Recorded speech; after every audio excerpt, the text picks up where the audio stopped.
Hello, hai. Hari ni saya nak masak mango, masak ubi ya. Yang ni ubi kentang ya. Kita kena pakai ubi kentang. Mango masak ubi kentang ni memang cukup sedap ya. Yang ni ada 2 step. Sekarang saya nak tunjuk step 1. Yang 3 ni kita nak sangai. Yang semua ni kita nak kisar ya. Okey, sekarang saya nak tunjuk bahan dulu ya. Jintan putih saya ambil 1,5 sudu kecil. Lada hitam 1 sudu kecil. Pelaga saya ambil 8, cingking saya ambil 8. Yang ni ya, melon seeds Dalam bahasa Malaysia, tembikai susu biji, tembikai susu saya ambil 1 genggam. Siap dah rendam selama 10 minit.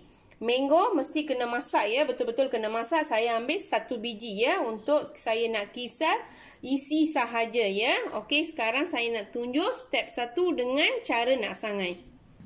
Okey, sekarang kuali dah panas, saya nak masukkan hitam putih, lawang, pelaga. Okey, sekarang saya dalam ni saya masuk jintan putih, pelaga dengan cingking ya. Saya dah masuk, tunggu sampai dia nak masak dalam keperangan ya. Jangan terlalu perang sangat, nanti pahit ya. Kena perang sikit, dah cukup, kita boleh transfer pada mangkuk lain. Okey, sekarang dah cukup. Saya nak tukar pada plate lain ya.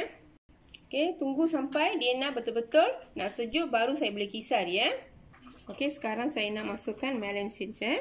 Okey, sekarang kita nak kisar dengan halus ya. Jangan terlalu banyak sangat kita nak tuangkan air ya, sikit cukup. Okey, sekarang saya dah siap kisar dengan halus ya. Hancur macam ni space ya. Sekarang saya nak kisar mango ya. Okey, sekarang saya dah masuk mango, jangan tuang air ya. Sekarang saya nak kisar. Okey, sekarang dah siap kisar. Sekarang saya nak kisar yang rempah ya. Tadi kita sangai. Okey, sekarang saya nak kisar tanpa air ya. Okey, rempah kita dah siap kisar ya.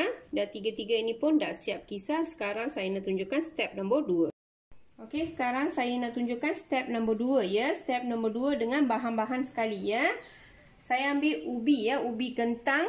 Saya ambil dalam 5 biji, dah siap rebus ya. Saya dah siap rebus. Nanti saya nak potong dadu ya.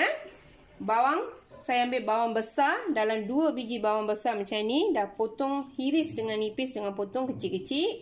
Yogurt saya ambil 50 gram cukup. Kunyit 1,5 sudu kecil. 1 sudu besar. Cili powder ya, saya ambil 1 ataupun 1,5 sudu kecil pun tak apa, tapi saya ambil 1 sudu besar ya. Kalau siapa tak nak pedas, boleh ambil 1,5 sudu kecil ya. Okey, bawang putih dengan halia 1,5 sudu kecil saja. Yang ni bunga saffron kita ambil dalam 1 ataupun 2 cubit ya. Ini saya ambil pelaga dalam 5 ataupun 6 ya. Kayu manis macam ni kecil cukup ya, jangan ambil besar sangat, ambil macam ni kecil dalam 1 cm pun dah cukup ya. Saya ambil yang ni lawang ya, saya ambil 1 bunga ataupun 2 bunga cukup ya, tapi saya ambil 2 bunga ya. Untuk ini kita nak gunakan minyak kacang ya. Minyak kacang yang ni ya. Kalau siapa tak ada minyak kacang, boleh gunakan minyak biasa ya. Untuk ni, kalau yang ni ya, makanan yang ni terlalu rich style ya, hotel style ya. So mesti mereka yang ni terlalu top ya. Masa kita nak makan pun aroma dia dengan kesedapan dia berlainan ya.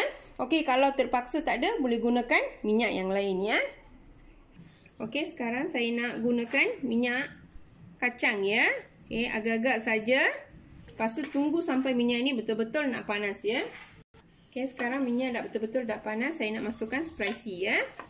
Pas dah masuk spicy, terus kita masukkan bawang. Tunggu bawang ni betul-betul nak jadi golden color ya. Paling penting kena jadi golden color. Okey, sekarang dah betul-betul dah jadi perang ya. Nak betul-betul nak jadi perang macam ni ya. Baru kita boleh masukkan bawang putih dengan halia. Bagi dia masak dalam minyak ya.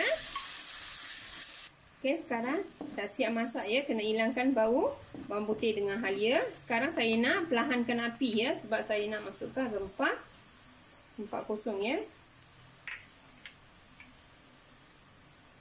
Kunyit. Lepas tu kita gaul ya. Okey, sekarang saya nak masukkan garam ya. Saya gunakan garam bukit secukup rasa ya. Lepas tu kita kena gaul sebati. Lepas ni saya nak tuangkan 1 cawan air ya. Okay, sekarang saya nak masukkan 1 cawan air. Lepas tu kita kena gaulkan sebati ya. Okay, sekarang saya nak masukkan biji tembikai susu ya. Melon seeds. So saya semua sekali kita nak masuk. Lagi gaulkan sebati ya.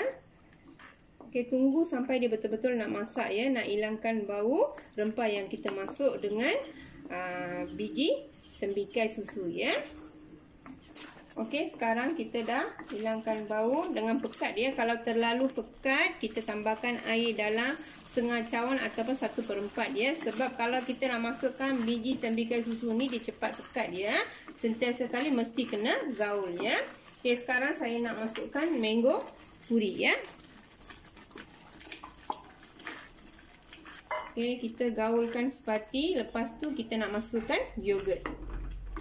Okey, sekarang saya nak masukkan yogurt ya.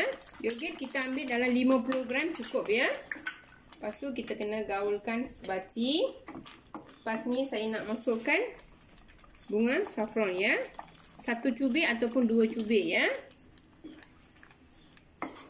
Tunggu lagi 2 minit bagi dia masak dulu. Okey, sekarang saya nak masukkan rempah yang tadi kita kisar ya. Gaulkan sebati ya. Bagi dia masak dalam 1 minit ataupun 2 minit. Okey, sekarang dah cukup ya. Tengok minyak pun dah pecah. Mesti kita nak tunggu sampai pecah minyak ya. Okey, sekarang dah siap. Sekarang saya nak masukkan ubi ya. Lepas dah masuk ubi, tunggu lagi 1 minit ataupun 2 minit ya. Sebati, gaulkan sebati paling penting. Lepas tu kita tunggu lagi 1 minit 2 minit ya. Lepas tu kita boleh tutupkan api. Okey, sekarang dah siap. Saya nak tutupkan api ya. Okey, sekarang dah siap ya. Mango masak ubi ni memang terlalu sedap dengan berbeza ya. Masa kita nak makan pun dia rasa pun berbeza ya. Yang ni boleh cuba dekat rumah ya. Selamat bercuba.